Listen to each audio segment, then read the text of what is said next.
L'invecchiamento della popolazione è un dato di fatto, ma è preoccupante vedere come ci sia da parte delle istituzioni una sorta di fatalismo nei confronti di questo fenomeno, delle sue problematiche e delle conseguenze. La più grave fra tutte è lo sviluppo della non autosufficienza, la cui gestione è scaricata in massima parte sulle famiglie.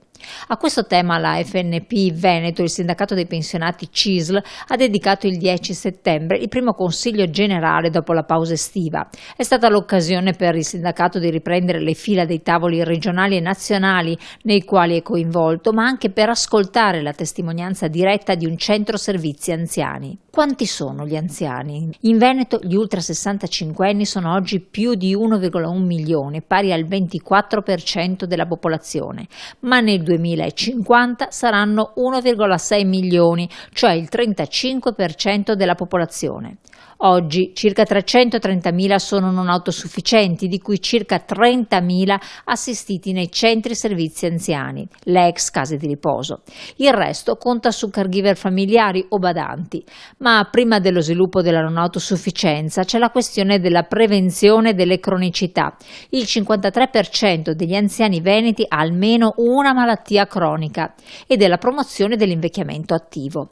Questioni però che non sembrano essere fra le priorità, nonostante tutti gli indicatori spingano in questo senso. Tutto il sistema deve farsi carico del problema delle famiglie, prendersi in carico la persona, gestire tutta la non autosufficienza, gestire la prevenzione utilizzando le risorse a disposizione che in questi ultimi anni ci sono nella regione.